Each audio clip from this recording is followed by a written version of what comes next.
All right, everyone, I've got a treat for you today. Grandma's Wisdom. This is a book of grandma quotes I put together for her birthday in 2013. So this is dedicated to the amazing Margaret Peggy Danilchuk.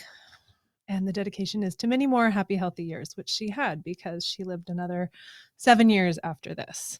So here's our dedication page. And one of the things she used to say a lot, I have it on this page with a beautiful picture of the blue sky, is up and at 'em, another beautiful day. She used to just turn to the side and put her feet on the floor and stand up at like 7 a.m. every day. I'd be over there and, jet lag to my credit in my defense. And I would, she would get up, make her cinnamon toast, drink her Folgers, and I would, meet her a little bit later.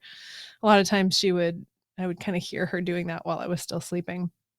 So then she says, I have a nice breakfast and I have the rest of the day to do as I please. So that's Graham's eating breakfast. And in this one, we've got a fruit salad, we've got eggs, we've got the lilies on the table, the birthday balloons. Oh my God, these are such good memories.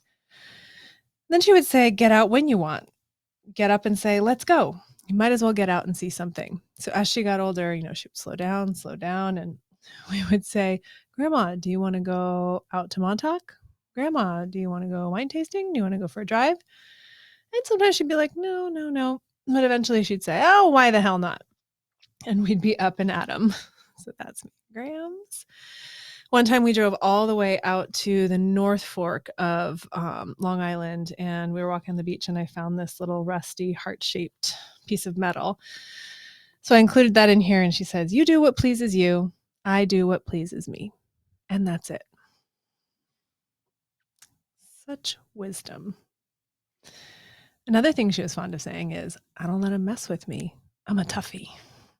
And I like to pair that with this picture of her from Hobbs Farm, sticking her head through the farmer portrait. The other one on here is my brother Mikey Town. She would always call him my precious grandson.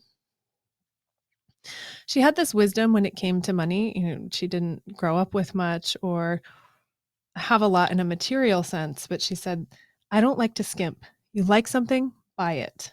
You can't afford it, forget about it. What good is the money if you're not enjoying it?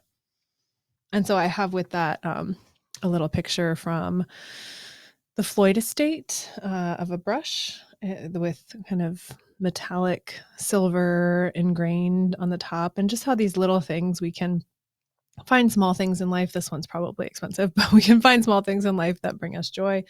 And then next to that, I have a big house in the Hamptons that looks beautiful, but also as I'm looking at it now, looks kind of empty and sad in that way. So it's not always the big things that bring us joy. Yeah.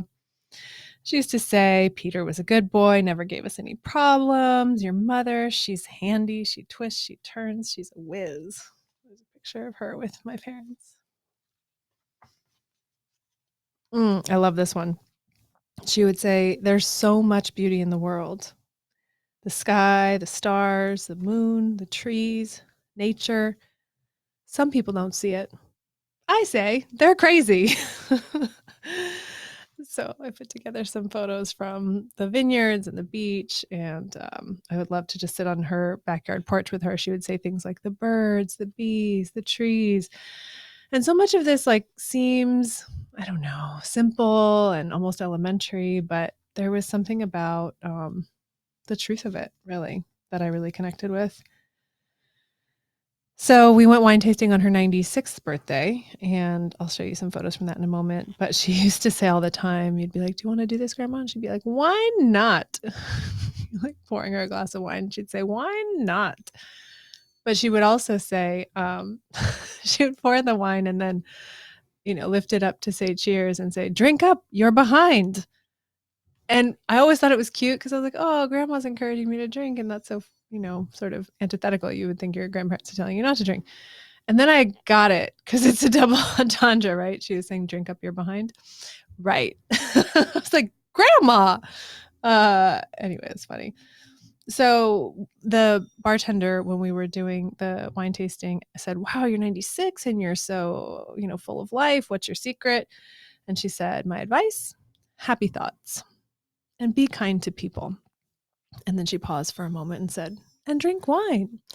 So she did drink wine till the end of her life, and I don't really drink wine anymore because I can't really handle it. So maybe those things are changing, but she was definitely someone who loved enjoying life. She would also say, some people say, oh, this hurts, that hurts, but I say, move your ass. In plain English, that's just how you stay healthy. So we got some photos of us dancing around in the vineyards. And she would also say, don't worry about anything. Life is too short. Just enjoy. And this, I think she really liked this page because it got like a smoothie all over it or something. But I have a picture of some flowers and some local Italian food, and then us just snuggling up in a restaurant. Some really fond memories. She would say, see something different, do something different, make the best of every day. That's what I say. And there she is on her 98th birthday. They messed it up because they thought she was 89, so they put the numbers backwards. She also used to say, who needs church? God doesn't care if you pray in the basement. You do what you can with what you have, where you are. And she had these sayings I'll read to you that were up in her home. This one my mom actually cross-stitched, and it's an Irish saying. May the road rise to meet you. May the wind be always at your back. May the sun shine warm upon your face. The rains fall soft upon your fields. And until we meet again, may God hold you in the hollow of his hand. Of her hand. Of their hand. And she also had this one that said, be happy. For every minute you're angry, you lose 60 seconds of happiness. You know, I'm not the bypass person, but it was a sweet little thing that hung on the door. And she would say a lot of the time, you make your own happiness. And I do believe that to be true. And on her birthdays, she would say, I'm happy, I'm healthy, no complaints. What more could you ask for? So here she is on her 96th with her Another Year of Fabulous balloon. And that's the end of Grandma's Wisdom, the book. So many little aphorisms. I hope something in here made you smile. And I'm just glad to keep Grandma alive in my heart today. Sending love to you and anyone you're remembering this Memorial Day weekend. Hope you enjoy some rest and some remembrance, reverence, and peace. Lots of love.